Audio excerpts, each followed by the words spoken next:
Hello दोस्तों, नमस्कार। आपकी पढ़ाई कैसी चल रही है? आशा कर रहे हैं कि आपकी पढ़ाई जो है बहुत अच्छी हो रही है और लगातार प्रैक्टिस सेट पे ध्यान दिए हो। तो आओ आज फिर से अगले नए प्रैक्टिस पे बात की जाए और पिछले कुछ प्रैक्टिस सेट हुई हैं उनका जो है आप अगर नहीं देखे हो आप जाके उनका देख लो जाके। और आज की नई प्रैक्टिस सेट जो कि चाहे आप एसएससी जीडी कर रहे हो, तैयारी कर रहे हो या रेलवे, एनटीपीसी, ग्रुप डी, लेखपाल या अन्य कोई भी एग्जाम है जो कि उत्तर प्रदेश या इसी से उठता है। ठीक है, हम वही पिछले क्वेश्चन उठा के उसमें कुछ परिवर्तन करके हम जो है क्वेश्चन का आपके पास पेश कर रहे हैं, अच्छे से आपका एग्जाम में मदद कर सके। आओ शुरू करा जाए। दो उम्मीदवारों के बीच एक चुनाव में जिसे 75% मत प्राप्त होते हैं वह 520 मतों के बहुमत से निर्वाचित होता है। डाले गए मतों की कुल संख्या कितनी है? देखो, इस तरह क्वेश्चन हल करने के लिए मेन मुद्दा का है कि इनका कहां से पकड़ा जाए क्वेश्चन। देखो, टोटल देखा जाए तो 100% मत होते हैं जिसमें जो है 75% मत एक उम्मीदवार का प्राप्त हुए हैं। ठीक, क्लियर? बचे कितने? 25% मत। और 25% मत ये पहले का होगा या दूसरे का होगा। ठीक है, एक का मतलब क्या हुआ, एक अगर 75% मत पा रहा है तो दूसरा 25% मत पा रहा है। इनके बीच का अंतर कितना है? 50%। और जो 50% मत है वो 520 मतों के बहुमत से निर्वाचित होता है। मतलब 520 उनके ज्यादा हैं और इधर 50% ज्यादा है, तो 520 50% के बराबर हुई। कह रहा है मतों की कुल संख्या, मतलब 100% का मान पूछ रहा है। बस 520 बटे 50 गुणे 100, 50 दूनी 100, 2 दूनी 4, 2 पंचे 10, 1040। अगर ऐसे ही सीधा है तो 50% है, 520 दूना करे तो योग दूना कर दो। बस वो तो हम यही लिए कर रहे हैं कि आपका जो है क्लियर हो जाए, कोनो चीज छूटे ना। हम यही लिए छोटी छोटी चीज लेके चल रहे हैं, एकदम बेसिक से टॉप की ओर हम धीमे धीमे बढ़े थे। यह नहीं कि सीधा जो है कैलकुलेशन हम जो है सीधा काट कूट के खत्म कर देगी। ठीक, ऐसा कुछ नहीं है। नेक्स्ट, एक दुकानदार किसी वस्तु के अंकित मूल्य पर 12% की छूट देता है यदि वस्तु का विक्रय मूल्य 13,200 रुपया है तो वस्तु का अंकित मूल्य क्या है? देखो, ये कह रहा है कि अंकित मूल्य मतलब मार्क प्राइस और सेलिंग प्राइस, ये दो संबंध है।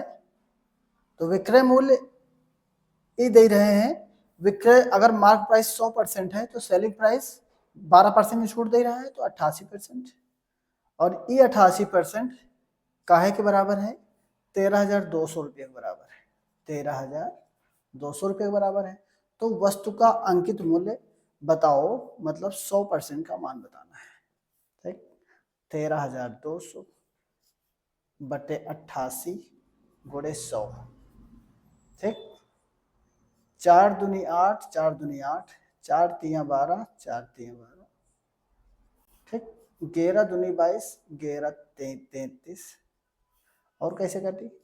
2 1 के 2, 2 पंचे 10, 15 1 0 2 2 0, 15,000। ठीक, ये कहां पर है? ए ऑप्शन में है। क्लियर है?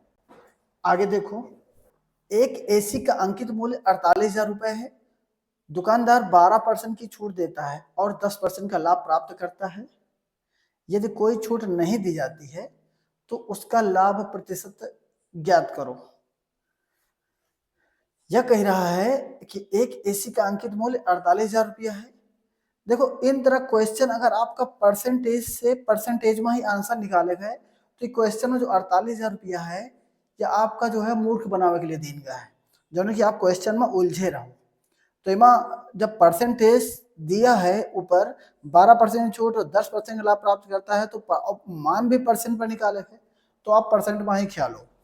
एक रिलेशन है mark price ratio cost price, होता है 100 plus minus profit and loss ratio 100 minus discount percent. ठीक, ये होती का रिलेशन। इमा प्रॉफिट कितना हुआ है 10% का, 10 जोड़ देंगे, ये सॉरी रेशो डिस्काउंट कितना हुआ है 12%, 12% घटा दे हो तो कितना हो जाए 88 हो जाए, या 110 हो जाए, 88 हो जाए। 11 धाम 110, 11 अट्ठे 88। ठीक है, अब यह कह रहा है कोनो सामान 8 में खरीद के 8 रुपया कास्ट प्राइस है, मार्क प्राइस 10 रुपया है, तो इमा कह रहा है लाभ प्रतिशत ज्ञात करो, तो 2 रुपया का लाभ हुआ है। काहे पर हुआ है 8 पर हुआ है, 2 चौके 8, 25% का प्रॉफिट हुआ है। ठीक, और 25% कहां पर है डी ऑप्शन में। क्लियर है, आगे देखो।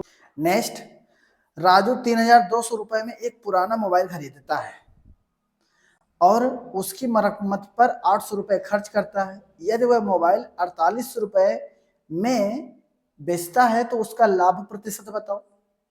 ये क्वेश्चन तो एकदम इजी है भाई, हैं? देखो, राजू कोनो सामान का खरीदी, मान लो या तो मोबाइल है 3200 खरीदी, मरम्मत पर एक बनवावे में लगा दी 800 रुपया, तो अब मोबाइल की कीमत हो गई 4000 रुपया, हो गया ना, और बेच कितने में रहे 4800 का, तो एक कास्ट प्राइस तो यह हुआ, यह सेलिंग प्राइस हुआ, और लाभ बतावे है, लाभ कितना है 800 रुपया का, और लाभ कहाँ पर निकाला जाता है कास्ट प्राइस पर निकाला जाता है, गुणे 100, 8 पंजे 40, 5 दूनी 10, कितना हुआ 20% का लाभ प्राप्त करें। ठीक, और 20% कौन ऑप्शन में है बी ऑप्शन में। ठीक, क्लियर है, आगे देखो भाई। 1900 रुपया का 4 लड़के 5 लड़कियां और 6 महिलाओं में इस प्रकार बांटा जाता है कि एक लड़के, एक लड़की और एक महिला का हिस्सा 9:8:4 के अनुपात में है। एक लड़की का हिस्सा कितना है यह कह रहा है। तो पहले क्या कह रहा है लड़के मतलब बॉयज, गर्ल्स लड़कियां, और ओमेन महिला। एक संख्या का है 4 है, 5 है और 6 है, ये संख्या है। ठीक, अब आगे आओ, इनका तीनों का हिस्सा का अनुपात क्या है 9:8:4, ये इनका हिस्सा है। अगर इनका हिस्सा है तो, या जब इनका पूरा हिस्सा है तो लड़कियन का पूरा हिस्सा, अगर हिस्सा संख्या 4 है और हिस्सा 9 का है तो टोटल कितना हो जाए 36 हो जाए, या कितना हो जाए 5 अठे 40 हो जाए, और 4 छंग 24 हो जाए। ठीक, अब कह रहा है 1900 का एक बांटे का है, पहले तो यह देखो, तो इमा एक टोटल कर लियो पहले 36 और 24 50, 36 24 50 नहीं हुई भाई 60 हुई, तो टोटल हो गया 100, 36 24 40 तीनों का योग हो जाए 100, काहे के बराबर है 1900 के बराबर है। ठीक, और मान काहे का निकाले का है, निकाले का एक लड़की का हिस्सा, एक लड़के का हिस्सा कितना है 8 है, 8 है ना, तो 8 का मान निकालेगा भाई, तो 8 का मान कैसे निकाला जाए 1900 बटे 100 गुणे 8। ठीक, 8 9 72, 8 के 8 7 15, 152 रुपया। ठीक है, ये बी ऑप्शन में है। ठीक है, क्लियर है। फिर से देखो, लड़के लड़कियां और महिलाओं का जो संख्या है वो 4 5 6 है, और इनका हिस्सा 9:8:4 है। अब इनका टोटल निकाले हो तो इनका यही से एक गुणा कर देंगे तो 9 चौके 36, 5 अठे 40, 4 छंग 24 और कही रहा है कि 1900 का हिस्सा बांटे का है तो टोटल कितना हो या 36, 40 और 24 का जोड़ दे और तीनों का तब 100 आ जाएगी और 100 के बराबर 1900 के बराबर तो 8 का मान एक काट के आई 192। क्लियर है। चलो छठवां क्वेश्चन है 7 सेंटीमीटर और 6 सेंटीमीटर के विकर्णों वाले समचतुर्भुज का क्षेत्रफल ज्ञात करो। समचतुर्भुज का मतलब रोम्बस, ठीक है। और रोम्बस कैसा होता है, ऐसे होता है। देखिए चारों भुजाएं बराबर होती हैं, ठीक है, और एक दूसरे का या 90 अंश के कोण पर काटत है और एक की जहां पर काटत है एक दूसरे का बराबर बांट देते, ठीक है। अगर यह हिया पर देखा जाए तो एक दूसरे का बराबर दूरी पर काटत है, ठीक। तो एक विकर्ण के माप 7 है, दूसरे विकर्ण के माप 6 है और सूत्र का हो क्षेत्रफल का फार्मूला होता है 1/2 d1 d2। ये मान है d1 का और ये मान है d2 का। d1 क्या है 7 है और d2 है 6, 2 तिया 6, 7 त्रिक 21 सेंटीमीटर स्क्वायर, ठीक। C option. क्लियर है। बस इसमें केवल यही फार्मूला याद रखना है आपको और कुछ नहीं याद करना। 1/2 d1 d2। चलो आगे देखो भैया। गीता घर से 40 किलोमीटर प्रति घंटा की गति से कार्यालय जाती है। यदि वह 60 किलोमीटर प्रति घंटा की गति से कार्यालय से घर लौटती है तो उसकी औसत गति क्या होगी। देखो इन तरह क्वेश्चन अगर देखा जाए तो औसत चाल का एक फार्मूला होता है, बस वहीं पर रख दो सवाल क्लियर है। औसत चाल बराबर होता है 2 इंटू S1 S2 अपान S1 प्लस S2, ठीक है। आगे देखो S1 का मान 40 किलोमीटर प्रति घंटा, S2 का मान 60 किलोमीटर प्रति घंटा और S1 और S2 मिला के हो जाए 100, 2 जीरो 1 जीरो 2 जीरो, 4 दूनी 8, 8 छंग 48, 48 किलोमीटर प्रति घंटा इसकी औसत चाल होगी। ऑप्शन सी सही है, ठीक है। इसमें केवल औसत चाल, बस इसमें ये देखना है आपको कि 2S1 S2 upon S1 plus S2 ई हुए चाहिए आपका याद केवल, बस और कुछ नहीं। क्लियर है। एक दुकानदार अपने सामान को लागत मूल्य से 20% अधिक पर अंकित करता है लेकिन अपने ग्राहकों को बरगलाने के लिए, मतलब ये बता रहा है कि वह अंकित मूल्य पर 10% की छूट दे रहा है। मतलब कि अगर 100 का सामान है तो हम 90 का दे रहे हैं और एक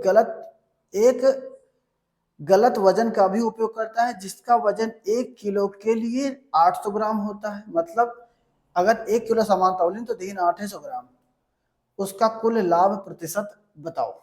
देखो ये सबसे पहले क्या करते हैं कि कौनो सामान 20% के लाभ पर अधिक पर अंकित करते हैं। अगर 100 का सामान दिए है तो 120 अंकित कर दिन, पहले तो यह होगा। वही के बाद अपने ग्राहक का बरगलावे के लिए क्या करते हैं, अंकित मूल्य पर 10% की छूट देते हैं और 10% की छूट अगर दिया है तो इसका मतलब अगर 100 का सामान है तो ये कह रहे हैं हम 90 का दे रहे हैं, ठीक, या कह रहे हैं। और एक गलत वजन का भी उपयोग करते हैं। अगर ये 1 किलो इनका सामान दिए का है, इनका 1 किलो सामान दिए इनका है लेकिन देख कितना है 800 ग्राम, ठीक। अब ए का निकाल लो। सबसे पहले तो ये एक दूसरे के विपरीत हैं तो आप ऐसा करो कि इनका जो है काट लो। कैसे, देखो 2 जीरो से 2 जीरो, 2 जीरो से 1 जीरो 1 जीरो, 1 जीरो से या 1 जीरो से या, अब कैसे कटी 4 दूनी 8, 4 तिया 12, अब कैसे कटी 10 दूनी 20 रेसो 9 त्रिक 27, ये दो संख्या बची, ठीक। मतलब यह कह रहा है कि 20 का सामान खरीदे पर 27 का बिकत है, मतलब 7 का प्रॉफिट होते कहां से 20 से गुणे 100, ठीक है। दिख रहा है? नहीं दिख रहा तो ऊपर देखो। 7 का सामान बेच रहे हैं 20 पर, प्रॉफिट निकालो। 20 पंचे 100, 5 सत्ते 35%। 35% का लाभ ही प्राप्त कर रहे हैं। इसका ऑप्शन डी क्लियर है। ठीक है, तो इन तरह का क्वेश्चन बेईमान दुकानदार से संबंधित क्वेश्चन आई। ठीक है, चलो आगे देखो भाई। शांत जल में एक नाव की गति धारा के प्रतिकूल, प्रतिकूल मतलब जैसे अगर पानी इधर बह रहा है तो नाव उधर चल रही है, उल्टा। अगर नाव पानी ऐसे बह रहा है तो नाव इधर चल रही है, ये प्रतिकूल है। ठीक है, उसकी गति से 50% अधिक है यदि नाव बिंदु P से धारा के अनुकूल बिंदु Q तक पहुंचने में 20 मिनट लेती है, तो धारा के प्रतिकूल बिंदु Q से बिंदु P तक पहुंचने में नाव को कितना समय लगेगा। तो बिंदु P Q Q P एक तो आप छोड़ दो, ऐसे कोनो मतलब नहीं। सबसे पहले तो एक चीज देखो कि जैसे नाव होएगा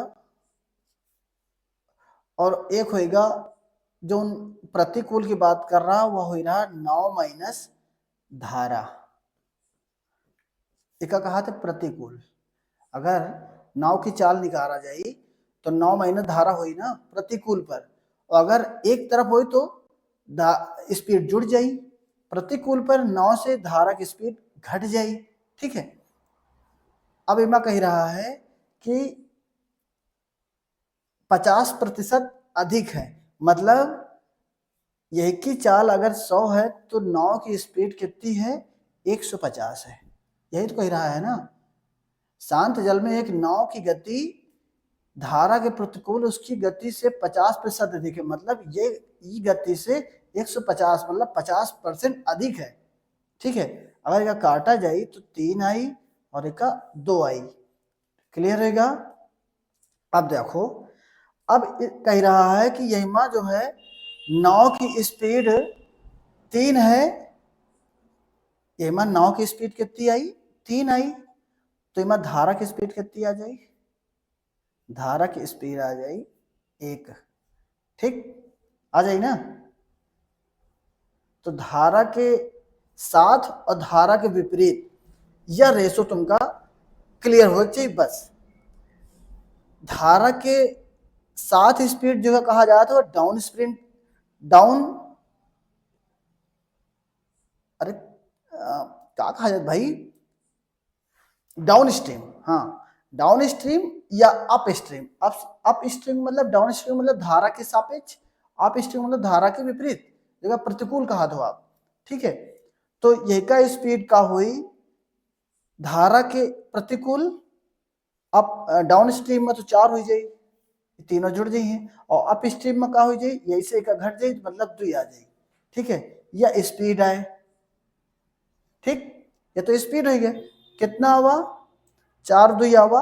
अगर यह काट दी जाए तो 2:1 बची, बची ना। अब ये अगर टाइम निकाला जाए का तो टाइम उल्टा हो जाए, 1/2 हो जाए। ठीक है, या अब का क्वेश्चन कह रहा है कि अनुकूल बिंदु तक पहुंचने में 20 मिनट टाइम लेता है, डाउन स्ट्रीम मतलब एक का मान कह रहा है 20 है। यही तो कह रहा ना क्वेश्चन, अनुकूल बिंदु तक पहुंचने में Q से P तक पहुंचने में 20 मिनट लेता है, तो अनुकूल है, डाउन स्ट्रीम एक का मान 20 के बराबर है। और कह रहा है कि विपरीत प्रतिकूल बिंदु पहुंचने में 2 का मान का हुई 40 हुई, यही तो हुई। ठीक है, 40 मिनट कौन ऑप्शन में है, या ए ऑप्शन में। क्लियर है। जो चीज क्लियर ना हुए आप जो है कमेंट में जाए कमेंट करो, हम इसका जवाब दे देंगे। ठीक है, आपको अगर ये समझ में आए तो वीडियो को थोड़ा बैक करके देख लो। नेक्स्ट, अमृत भगत से 3 गुना अच्छा काम करने वाला है, इसलिए अमृत भगत से 50 दिन कम में एक काम पूरा करने में सक्षम है। 50 दिन कम में काम करने में सक्षम है। वह समय जिसमें वे एक साथ कार्य करते हुए इसे पूरा कर सकते हैं, टाइम बताओ, या कह रहा है ना। तो अमृत और भगत की बात कर रहा है। पहले लिखिए हो आप अमृत, अमृत, इधर हो गए भगत। ठीक, ये हो गए भगत। कह रहा है अमृत जो है भगत से 3 गुना, मतलब अगर एक करत तो 3 काम करत, या एक रेसो है। या अगर देखा जाए तो या तो इसका एफिशिएंसी मतलब क्षमता है, क्षमता कह रहा है ना। और अगर इके टाइम निकाला जाए तो टाइम का हुई उल्टा हो जाए, 1/3 हो जाए, टाइम तो उल्टा ही रही ना। ठीक है, अब कह रहा है अमृत भगत से 50 दिन कम में एक काम को पूरा करने में सक्षम है। अमृत भगत से 50 दिन कम काम करने में, 50 दिन कम में काम करने में सक्षम है। और यहाँ कौन हिसाब से कम हो रहा, 2 का अंतर आ रहा है। ठीक, जब 2 का अंतर आ रहा है तो 2 काहे के बराबर हुई, 50 के बराबर हुई कि ना हुई, और 1 काहे के बराबर हुई, 25 के। ठीक, अब कह रहा है कि पहले तो यह देखो पूरा काम कैसे निकले, पूरा काम निकल ऐसे सका थे, 1 का मान 25 है ना, तो भगत जो है 3 गुना अच्छा काम करे सक्षम है अमृत। अमृत जब एक काम टोटल कैसे निकाला जा सका है, तो वह काम यही तरह निकाला जा सका है कि आप सबसे पहले क्या करो कि यही का निकालो, एका कर लो जाए अमृत के साथ। अमृत का करो 3 से गुणा 25 के साथ। ठीक, टोटल काम होगा। अब ये टोटल काम का 2 आदमी काम करी है तो 4 से भाग दे दो। ठीक, तो 4 से भाग दे दो तो 25 से 75/4 ये आ जाई। अब कैसे आई, 4 1 के 4 8 32 3 18 सही 3/4 आंसर हुई। ठीक, 18 सही 3/4 आंसर हुई। कोनो ऑप्शन में नहीं ना टाइपिंग मिस्टेक है, इतने दिन लगी हैं, आप बस इतना समझो।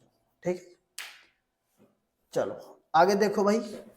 ई अकेले काम को 15 दिनों में पूरा कर सकता है, एफ और जी मिलकर उसी काम को 10 दिनों में पूरा कर सकते हैं। ई एफ और जी मिलकर उसी काम को कितने दिनों में पूरा करेंगे, ये आपका जो है क्वेश्चन होमवर्क के लिए है। ठीक, इसमें आपको होमवर्क का आंसर कमेंट करना है, उसके बाद लाइक कर देना है। आपको टाइम मिल जाए, आपको लगे कि नहीं शेयर करना ठीक है, तो उसके बाद अगर आप क्लास में नए हैं तो लास्ट में सब्सक्राइब भी कर लीजिएगा, सब्सक्राइब। ठीक है, और जो लगे कि नहीं हमें कमेंट में ये सर को सुझाव देना है तो आप कमेंट कर सकते हो। मिलते हैं अगली क्लास में, तब तक के लिए जय हिंद जय भारत।